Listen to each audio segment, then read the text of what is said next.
Today I will talk to you about something different than you have been used to see on my channel. It's about my daily driver laptop, the Lenovo Legion Y540. It came with an i7 9750H, 16 gigs of RAM, GTX 1060 Ti from NVIDIA, and a single 500 gigabytes NVMe SSD. But there is another empty bay for a second SATA drive, and this laptop also has a 15.6 inches display. I bought this laptop with a few things in mind: studying, photo and video editing, easy RAM and SSD upgrades, eventually some CPU and GPU repasting for the future. And naturally I wanted a laptop for mobility. Over here what I have in the image, it's a link from notebookcheck.net, where they have done a review about it, and I'm going to show you some bits and pieces from this image. Now, to achieve the studying part, I had to purchase a laptop with an Intel processor, and for the RAM I chose to upgrade from 16 gigabytes to 64 gigs of RAM, because I have a lot of VMs that I'm running, and I also bought 2 terabytes Samsung QVO. Now for the RAM, Lenovo says that the maximum memory for this laptop is 32 gigs of RAM. But if you're going to check the details or the specs for the Intel CPU, which I have it right here, we will see that actually this laptop supports more than 32 gigs of RAM. And it says here that the max memory, it's 128. So I thought about it, and I said to myself, okay, so 64 gigs of RAM shouldn't be a problem, even though the Lenovo company says that it doesn't support more than 32. And the memory types are DDR4 2666 and DDR3 2133. So I went for DDR4 2666.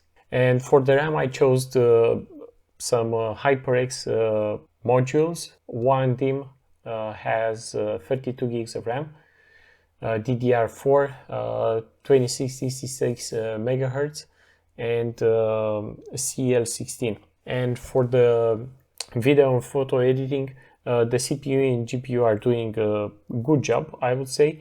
And even though those 16 gigs of RAM which came with it by default would have been enough, if you can give it more, I definitely recommend you that. Like, I don't know, I would recommend you something like 32 gigs of RAM. And also the IPS display is not that bad. It offers 300 nits of brightness. And let me show you the section from notebookcheck.net. And yeah, here is the part. You have around 300 nits of brightness, a decent 91.5 sRGB color space coverage, and almost 60% Adobe RGB, which should be pretty much okay for a gaming laptop.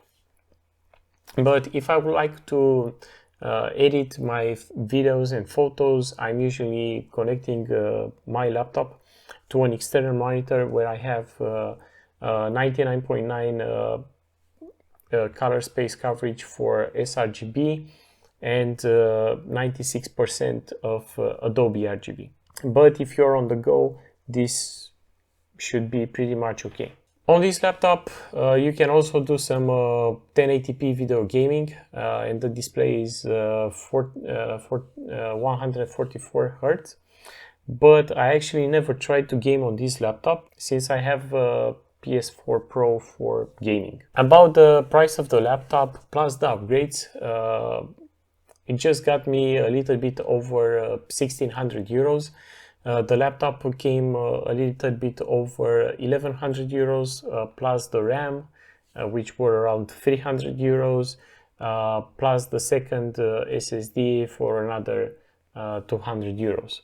I don't know if you heard about the news, but this year there should be released two laptop series from Lenovo Legion, 7i and 5i, which should have the 10th gen CPU from Intel. And if you can still hold on until they are released and buy those ones, I would recommend you that.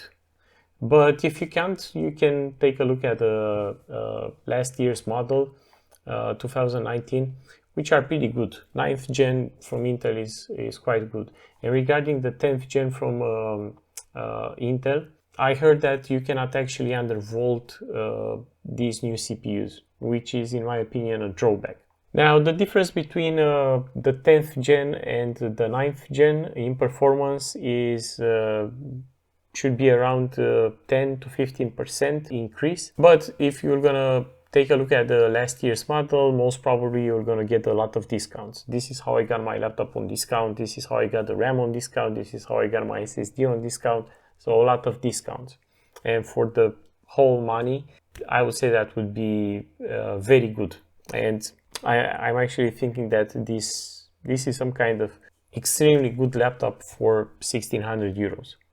I don't know if you can find too many at this price.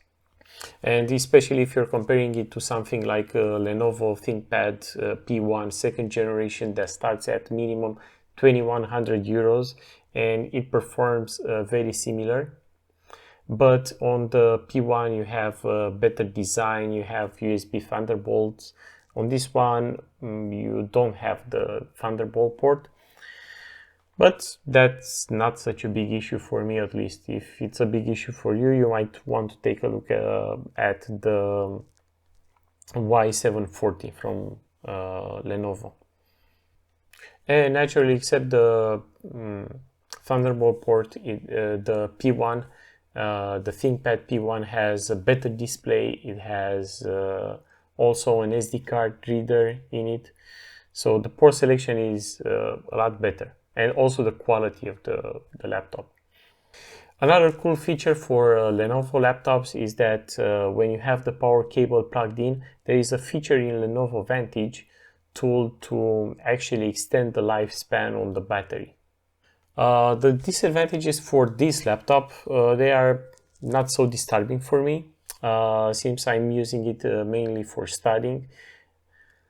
But there are just a few things which I don't really like about it, so let me tell it to you right now.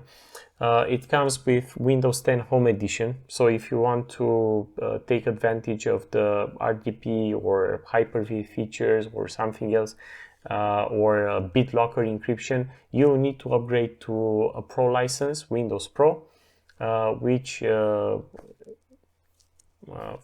you need to spend additional more bucks.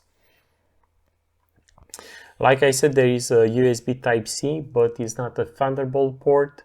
There is no SD card on it, so if you want to have, if you want to transfer your files from your video camera, you need the USB dongle for it. In max load, it can be a little bit noisy, but it's not too bad. The keyboard area flexes a little bit, and there is also some screen wobbling too. The keyboard is not bad, but it's annoying that there is no option to deactivate the function key. So every time you want to modify the brightness or the volume, the sound volume, you need to press and hold the FN key and then the other key that you would like to perform a particular change, like brightness or something else. Now, here comes the question, do I really recommend this laptop? And the answer is yes. If you're looking for a Swiss Army knife for studying for a low price, this is the way to go, I would say. Thanks for watching. If you like the video, hit the like button, share it, subscribe to my channel, and follow me on Twitter and Facebook to get notified whenever I post a new video.